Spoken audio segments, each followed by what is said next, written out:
Hey guys, welcome back to Field Notes. For this month, I'm once again out at night exploring some wetlands, and since it is late winter, early spring, the next couple videos that I put out are probably going to be right along the same lines. It's just that these wetlands at night are some of our hot spots for herp activity this time of year, so you can expect more of this type of material. Now tonight, I'm out here at a Borough Pit. It's just over my shoulder here. And a Borough Pit is a man-made wetland. It's where humans have pulled out sand or soil, and the resulting pit has collected rainwater and has become a sort of wetland. And they vary in suitability for wildlife, but some of them can be quite beneficial for many of our native reptiles and amphibians.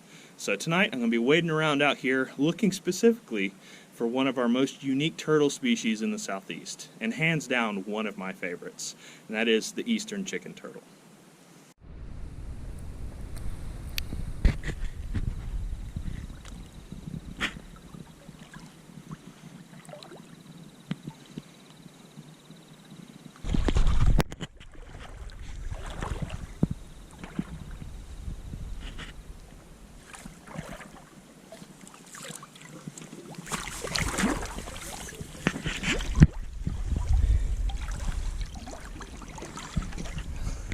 Here we go. We got one. Oh, it's a real pretty one too. Awesome. Very cool.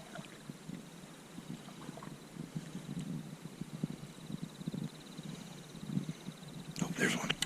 It's a big one.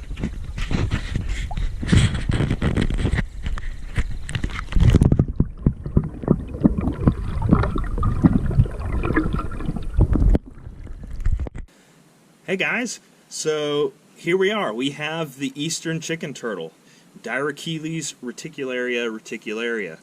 It's a very unique species, and it's one that we find favoring these seasonal wetlands that may not stay filled throughout the year. And oftentimes that's the case with Borough pits. This is a turtle that has come to adopt Borough pits quite frequently.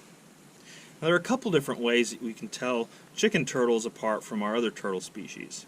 A couple field marks are this single broad yellow band on the front legs, and the vertical stripes on the back legs, that are often referred to as striped pants. And but I think the best characteristic is the carapace, the upper shell. If you look at them when they're young, they have this irregular net-like pattern on the back of their carapace. It doesn't coincide with the shape of the scutes, and it's a real intricate net-like pattern. That will begin to fade with age. However, the shape of the shell, here's a much larger adult. You can see they're really elongated. They're not wide turtles, and they're much narrower than, say, a slider or a river cooter or something like that. So that's a pretty good way to tell them apart. Now, if you were to see a chicken turtle out swimming around, or possibly walking, and with its neck extended looking around, you'd be able to tell their neck, and specifically their skull, is much more elongated than our other turtles. They have really elongated skulls.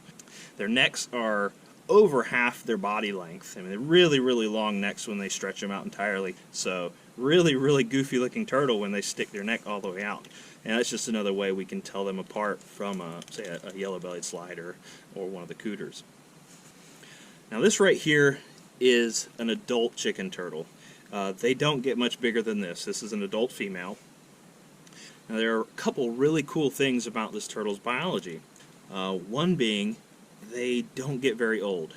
For a turtle in the southeastern U.S., they're very short-lived.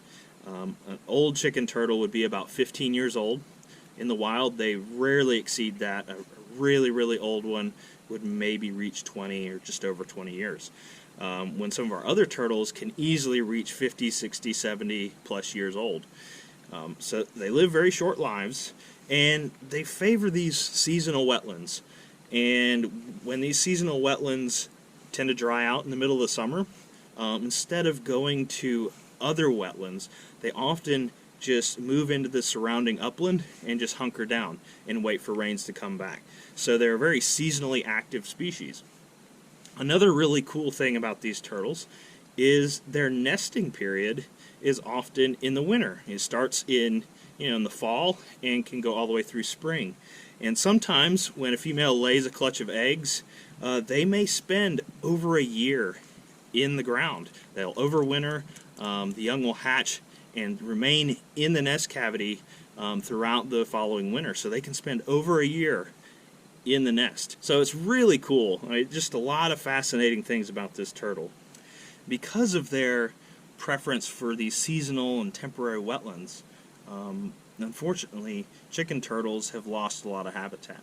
Wetlands that they prefer are quite easily destroyed or modified to the point where they're no longer useful for the turtles. And then they typically need a lot of surrounding upland habitat for nesting or to estivate when their wetland dries up. And so when you eliminate the habitat around the wetlands, that really impacts this species. Now, throughout their range, they can be locally abundant. However, they've undoubtedly experienced severe declines in many places. And the western subspecies, they've done especially poorly out west. And it's also a turtle that's very difficult to survey for.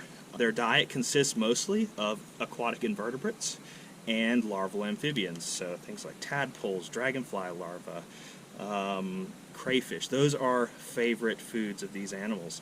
So unlike things like snapping turtles or musk turtles or sliders, they don't come to baited traps, so it's difficult to survey for these animals.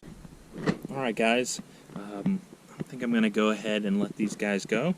I always love seeing this species, so it's been a real treat to get to see these in the wild again.